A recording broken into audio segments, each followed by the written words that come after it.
Well, it's great to see all your faces today. I recognize many of your names, and it's wonderful to be here. So hopefully we can learn something, have a few takeaways. If you can take away a couple things today with conviction, I'd be more than pleased with that. Let's have some fun as well. This is totally themed for your pleasure, and ask me questions along the way. This can be totally informal as well. So, this is, it's been a crazy year, and we all say that, but I'm from the PR space, and it's been particularly interesting. A lot of lessons learned from the pandemic that I'm going to share with you. Things that we learned along the way, but things that we can apply moving forward. So I'll try to make this make it resonate for you as much as possible, because I know a lot of you are, with varying degrees of company size, and some of you have your own, companies. So just like, if you need any, tips or tricks on how to like localize that would be great. Just ask me. All right, what we'll cover today. We're going to cover a lot of things, but the whole thematic of today's presentation is around agility. And things are moving faster than ever before. So at KPS3, we really have a baked in process where we are able to keep our marketing presence, but get the word out during crazy times as well as not so crazy times. Building out a strategy and a foundation is going to help you keep focused during chaos. Iterizing and optimizing, that's going to allow you to make changes and create more optimization along the way, but still be on strategy and stay on strategy. And then continue to use multi-channel marketing in 5 karate principles. How many of you have seen Cobra Kai or Karate Kid? Well, I'm a child of the 80s. So I, love the whole principle of Mr. Miyagi. I grew up in San Francisco. I was born and raised there. I'm a 4th generation Japanese American. My parents went to camp. My grandfather was in camp. He was a barber's apprentice at Tule Lake. Tule Lake was known for the no-no boys, the ones that said no originally to the questionnaire. But in the end, my grandpa changed his mind, established his barbershop in Japantown of San Francisco for, over 50 years. And I really had great representation growing up in my community. So I followed the likes of Wendy Tokuda on KPIX, who was a great role model for me. And I always knew I was going to be in something like PR. Today, I run the division at KPS3. We represent about 14% of revenue in the organization. We're about 47 people strong. And we're really known, if you've known about KPS3, known for our digital marketing and our digital presence. So everything that we do, from PR to content marketing to social media, is all data informed. I've been doing this for over 2 decades, but I'm not a karate master in any regard. I still have lots to learn. I don't have a black belt, but I will say that I do have 13 years of Japanese classical dance experience growing up in San Francisco, making my grandpa proud, and a little bit of dabbling in taiko with the Reno Taiko Tsurunokai, but I've since stopped because I have a shoulder injury. But if you get a chance to watch them, they'll play at Art Town this July at McKinley, so check them out. So why Marcom? And I don't know if you've ever heard of this term. It's really defined as marketing communications.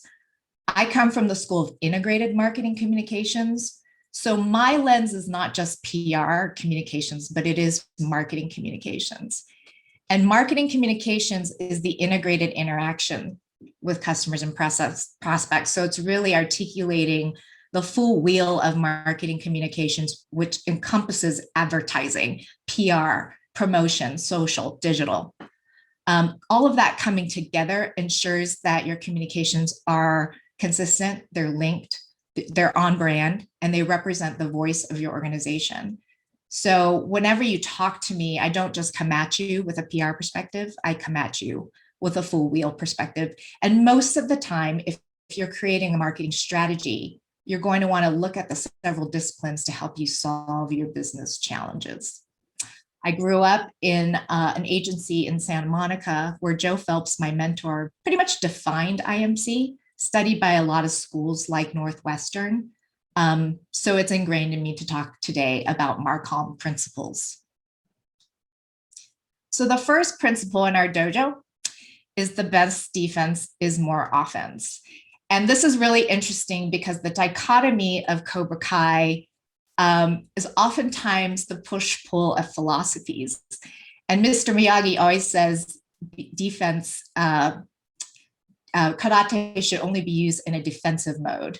But in this case, I'm going to side with Johnny Lawrence and tell you that during the pandemic, and I think now more than ever, it is better to be proactive and get in front of your Marcom than be behind it.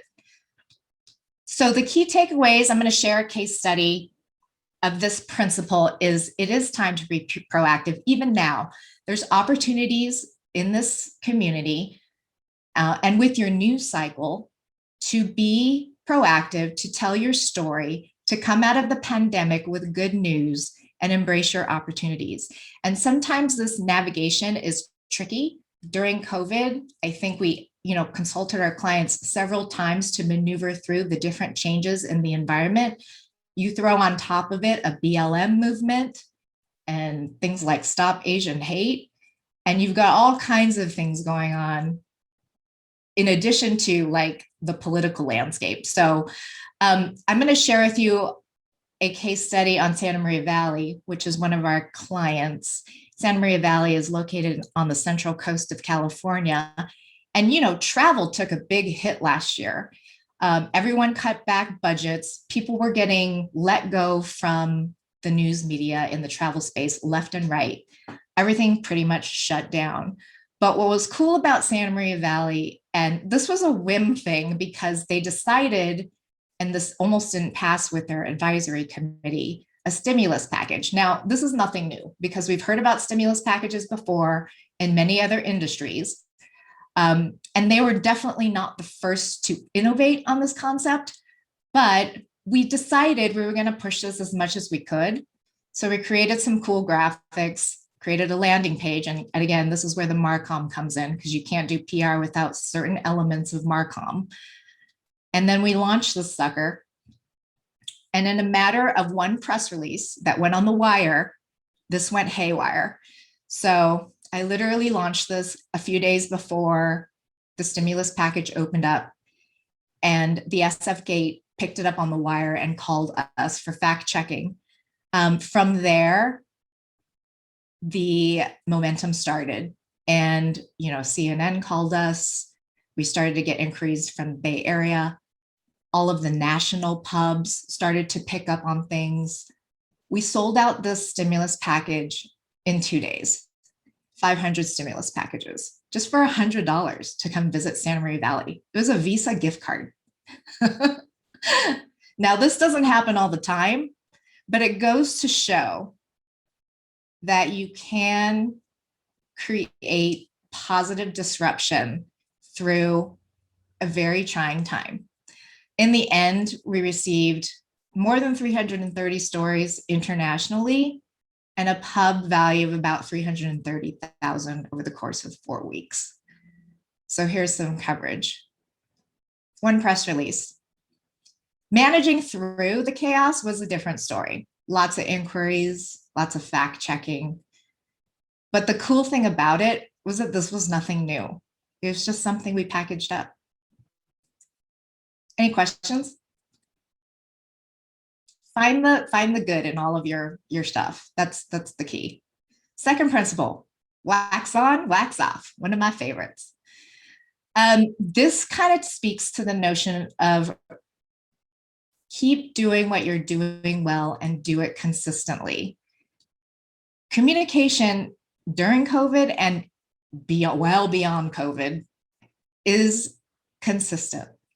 You need to be calm, you need to be communicative, and you need to be consistent.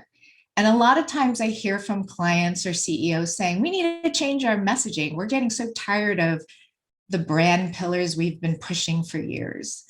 but that's only because they're close to it. The whole world doesn't know that this is their key messaging.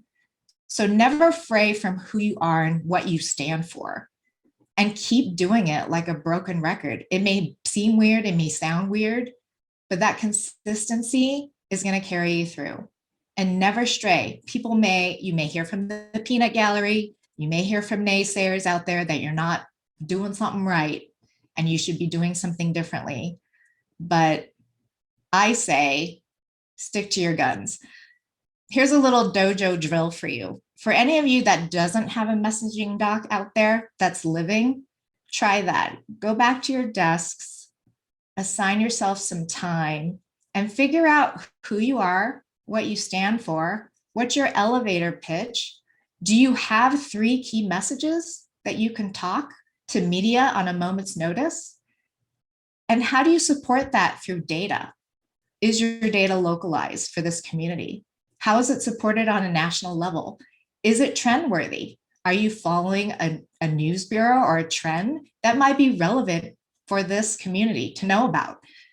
If you can do those simple things, this will help you with wax on, wax off. Another key, cool, interesting project that we worked on this last year or so was the Mask On, Move On campaign for the Washoe County Regional Information Center. And we all know what happened during the pandemic politically with masks and with social distancing. But again, that consistent, communicative, calm, those principles stayed true. Again, started out with a campaign development cycle, which was informed by research. We did both English and Spanish for our Latinx communities, and then finding the good again in the proactive nature of good news. What's happening in our community? How are these people sharing their stories? That's what really made this campaign thrive. And then a whole bunch of user-generated, community-generated people involvement, especially on social media, getting our people involved, reaching out, doing community outreach. That's a big part of PR's job these days. And if you aren't doing your own outreach, find a pro that can help you, give you some tips and tricks on how to do that. This community is so supportive and great. Why not use real people out there to help you get the word out? All right, next, karate principle. Never put passion in front of principle. This is an interesting one because I've worked with a lot of CEOs. I've worked with a lot of leaders in this community that sometimes can't help themselves on social media. And a lot of times the good ones will ask for our advice before posting something, before replying to something or commenting on something. And you really got to be careful because we're in the world of cancel culture. We're in a world where something can change dramatically on social media in a matter of hours. So what to do when you have naysayers on social media? This is maybe a tip or trick that you can take away. You have to look at things on a very individualized level. Every situation is different. So there are strategies to communicate on social media, either directly through direct messages and then publicly, or know when to not respond or not take action, because not taking action is taking action sometimes. Every time there's a crisis, and believe me, it's a serious deal, I always think of the Kenny Rogers song. You got to know when to hold them, know when to fold them, know when to walk away, and know when to run. So based on the situation, and that's not a Cobra Kai thing, but it's a Kenny Rogers thing, it's time consuming, but worth it to really think about every single piece of communication you're putting out there on social media. For those of you that are developing or working on your personal brands, this is something to really keep to heart. Your views should be authentic for sure, but there are times and situations where you're representing yourself or a company or sometimes social media is not the platform. If you are in a company or an organization that has a group of people, or you're growing one, definitely think about your social media guidelines or policy.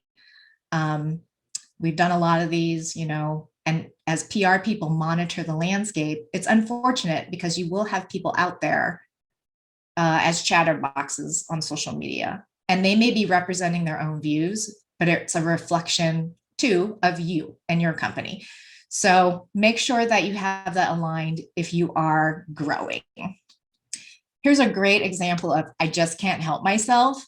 Now, we worked on the primary election for the Secretary of State last year, which was crazy. Our company was in charge of all of the social PR, all of the marketing behind the primary election. And you'll see this post here, which we monitored on a daily basis.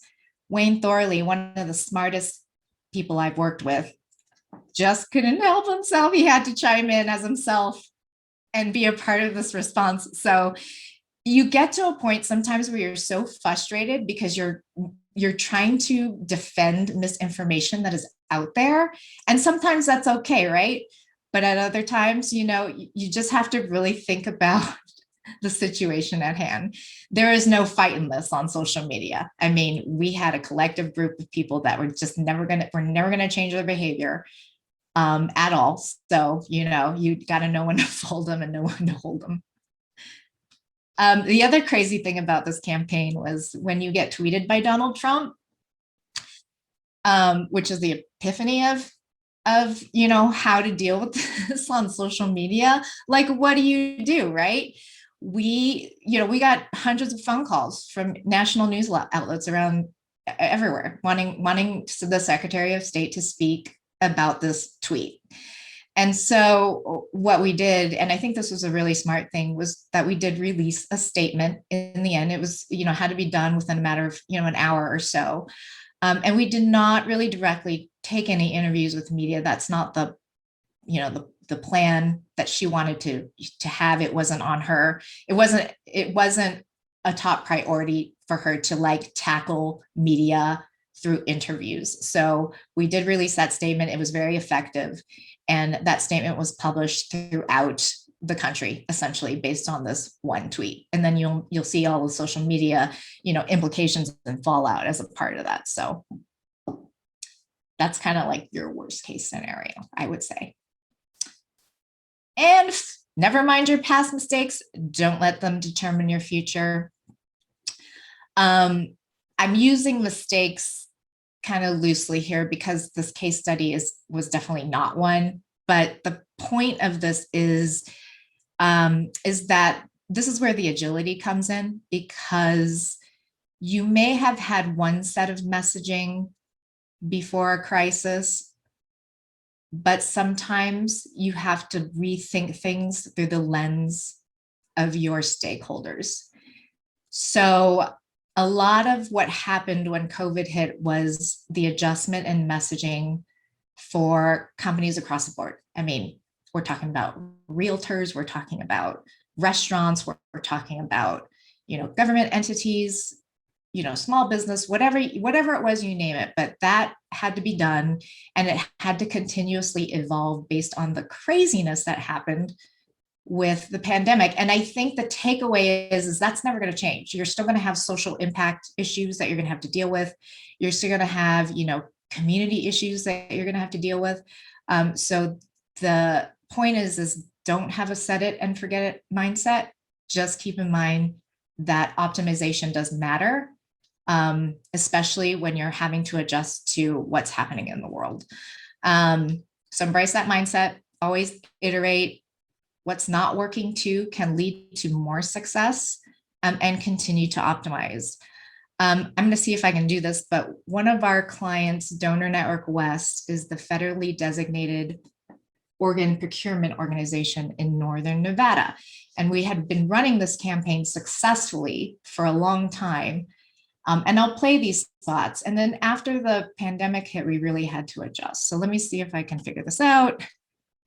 This was the first spot that ran prior to COVID. I will play it real quick.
So this campaign was super effective both in Northern California and Northern Nevada. I mean, actually, I think authorizations did go up during that time, but during a pandemic, you can't speak to such morbid philosophies. So we had to adjust, right? So post-COVID, real quickly, or during COVID, real quickly, in a matter of like 6 weeks or so, we had to come up with a new campaign. Because organ authorization and signups were going down. No one really was focused on the idea. The DMVs were closed. So we pivoted. When this is over, I just want to hug my mom. When this is over, I can't wait to lay my head on his shoulder again. This is over. I'll go play with my friends. When this is over. When this is over. When this is over. When this is over. This is over. We're all waiting for things to be normal again. But for thousands waiting on the organ transplant list, life may never go back to normal. By signing up to be an organ donor, you give them the hope they need to keep fighting. If you could give that hope to someone, would anything stop you?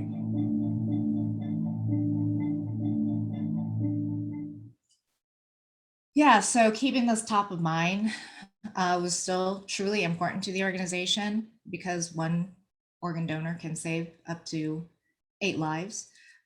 So continuing that message was very, very important and critical to their success because organ donation doesn't stop. People still need life-saving organs even during this time. And then finally, whole life have a balance, everything be better. I love Mr. Miyagi in that regard because balance is everything. And I think balance is everything in your life, in my life, and in Marcom. So really the key takeaway, and I think I've hammered this home, is that it is a healthy balance. Integrated marketing is not just PR, it's not just digital, but it is, first of all, your brand pillars and staying true to who you are, and keeping that calm, consistent communication going. But it also is a healthy balance of both marketing and advertising and PR and strat comms.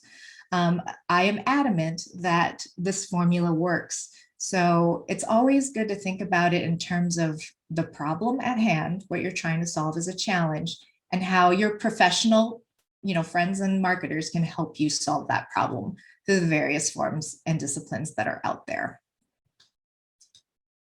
Great example, Remsa Health. We've been working with Remsa Health for years, and they do it well. They've got it going on digitally. They've got it going on social. They really put a lot of stake in their public relations, and always being able to inform and educate the public about what they do and why they're important to this community.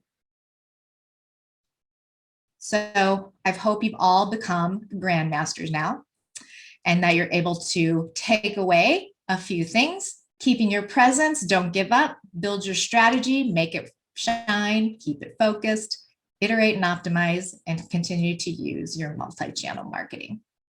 That's it for me. Any questions? Hi, Chrissy. It's Andy from Truckee Meadow Community College. How you doing? Good. This is very informative. Thank you for putting this on, and congratulations on your first example. I was unable to unmute fast enough to ask the question. Oh, okay. So I'm gonna take you back to that. Can you speak to your strategies in reaching out to those customers with those $100 gift cards that you're able to procure for your client? Because California was pretty well locked down during the COVID. So did you target Californians? Did you look outside of the state to get customers, to get business? Can you speak to that a little bit? That's a really good question. Thank you. I do want to premise that with everything we did with this client in California was prefaced by completely safe and responsible travel messaging throughout the entire pandemic. So everything that Chamber did, as well as the San Maria Valley Visitors Bureau did, was to prepare and create resources for the community to make sure their businesses were following protocols during COVID-19, but also to, kind of jump in that fine line of being open for business, because Santa Maria Valley is a lot like Reno. It's based on the fabric of small businesses. So when we did launch the stimulus package, we were mindful of the radius that Governor Newsom put out with regard to domestic travel. So most of our push was through our email database and our social media channels. And really, when it came down to it, the press release sort of created a wildfire. And that kind of, jumped and created more and more internationally. Now, every interview we did and prepped the client for was definitely centered around talking points for safe and responsible travel, because it was really important to them and it's really important to us, right? Everything that we did in that space had to abide by protocol. And we were very candid with our hotel partners and our restaurant partners that they need to do their part if there's going to be visitorship during that time frame. And the feedback that we received from our guests, all the folks that traveled and provided us feedback, and we did have a survey post campaign, was that they felt very comfortable and safe in the area. So that was good, because if it wasn't, it would have made my job a lot harder. Cool. Any other questions? Thank you very much. Yes. Lou. What is your favorite social media? Which one do you get the most bang for the buck, and do you advertise on it? We do. The biggest bang for the buck these days is probably Instagram, although their algorithms change quite a bit and really kind of screws us up from time to time. But you have a lot of great followers and loyal followers on Instagram. The idea of reels and short video and stories are, really kind of popular and very tractionable in that audience group. We are looking more and more to TikTok these days, as far as depending on who the audience is, right? So for some of the younger audiences, like Andy, if you're focusing on like a college audience or what have you, definitely be a part of the strategy. The hardest part, I think, about TikTok is curating content and making it resonate, because it's really just more viral than any other social channel. So sometimes curated doesn't go viral. But those are my two favorites. And I'm kind of a geek. I like LinkedIn too, because maybe I'm a child of the 80s. I don't know. I just really like the fact that their algorithm doesn't inhibit you from being seen in terms of your posts and stuff. I think it's less restrictive than Facebook. Facebook's, of course, my least favorite social media handle. I'm about ready to, like, I don't know, throw stuff at my screen every time I look at Facebook. See, that's a really good segue to my question. Yeah, Jackie. So when the trolls take over your clients' accounts, Yes. and a lot of times it's nice because somebody else will come on and they just take your fight on for you. That's true.